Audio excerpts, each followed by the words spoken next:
Believing might be wrong, but if we believe wrong and decide wrong and run into bad situations, all we have to do is come back and change what we believe and try again until we are finally successful.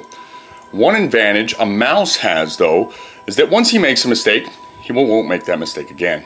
A human being is so emotional that he will make the same mistake over and over until, and maybe never find the right way out. And we're supposed to be the superior because of our rational minds. Believing is an important spiritual principle, a spiritual tool. Everybody has the power to use it, everybody, but believing is not acting on your belief and is not much good.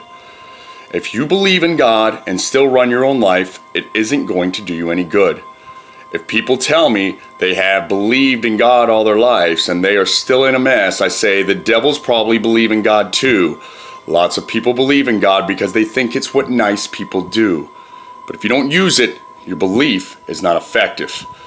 Believing is the state of mind preceding all action, good or bad. This step says, came to believe in a power greater than ourselves. We have come to believe that there is an answer, that we can give the mind a command. When your mind is given a command by the power of believing, you direct the energy and begin to search. You will find the solution. The human mind is an awesome thing.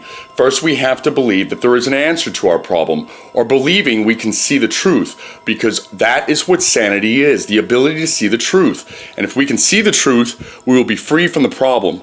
Jesus said, "You shall know the truth, and the truth shall set you free." Truth sets us free from the lie, which is insanity. Each of us is constantly seeing the truth. None of us sees the whole truth. Only God can do that. We have an interpretation of the truth which we can see, and yet many times our interpretation of the truth runs us right back into the lie, the insanity. The truth has got to come from somewhere beyond us.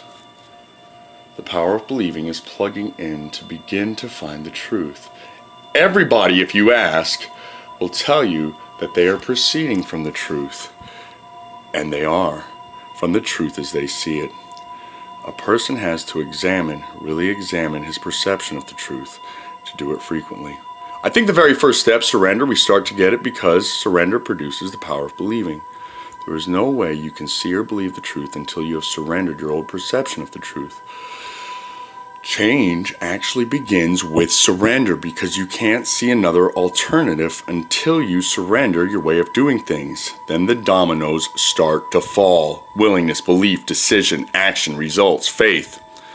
It's as if you set up a row of dominoes. You push over the first one, it knocks over the second one, it knocks down the third one, and so on. But there is really no more energy needed after the first domino. All the energy comes from the first step.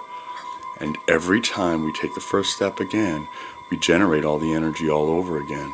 Surrender is understood as such a negative word, but people think it means that you have lost the whole war.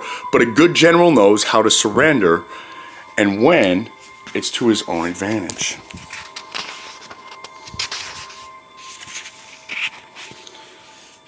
We can come out in a better position. When we see that we are defeated, it opens the door to 1,000 other opportunities. When we talk about a power greater than ourselves, we have to be open to what we might be. It could be another person who is more expert in something than we are.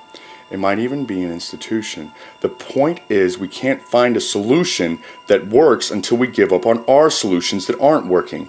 When we surrender, God helps us find what we need, and frequently as other people. As soon as I surrendered, I got the idea to go to the state hospital. That's where I found the people who were used as a power greater than myself, which would help restore me sanity. That was the beginning for me right there. Sometimes we struggle with wanting to understand a power greater than ourselves. There are many powers greater than ourselves we don't understand. Electricity is a good example. We don't understand the power, but we use it constantly, just by flipping a switch. One way we could come to believe is to see all the people around us whom God has changed. One of these principles, one of these steps by itself is not effective. One of these principles by itself has no value. We are talking about a set of principles. They are all necessary. None of them, including belief, is effective by itself. These steps interlock with each other. They are principles of success. principles of life. Believing that a power greater than ourselves can restore us to sanity is the cornerstone of which we are going to build our spiritual lives. When you hear that a new building is going to be built, you go by after the cornerstone has been laid, you don't see much. It doesn't appear that much is there, but the beginning is there. It's the same way with our spiritual development. At first there isn't much to see, but this coming to believe is the very basis on which all the rest of our spiritual lives is built. These 12 steps containing the principle of the way we change. Whatever you believe, you're going to become, good or bad. Whatever our lives are, whenever our lives are in a mess, we have been believing something that is untrue and making a decision and taking action based on untrue belief. We've been running headlong into a brick wall. That's why we've been having the problem in the first place.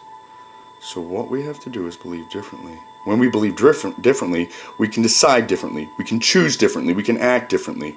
We can become different.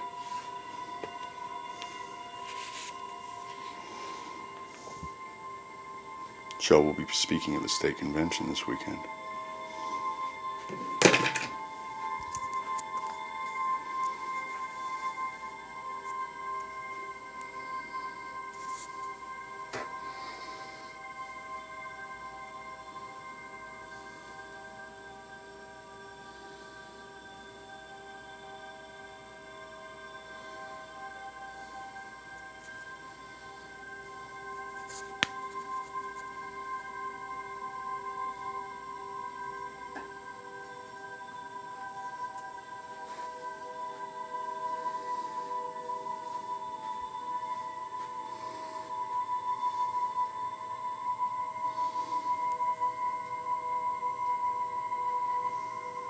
Here's my sister and her family. I love them. Arbella, Andrea, Sal. God bless you.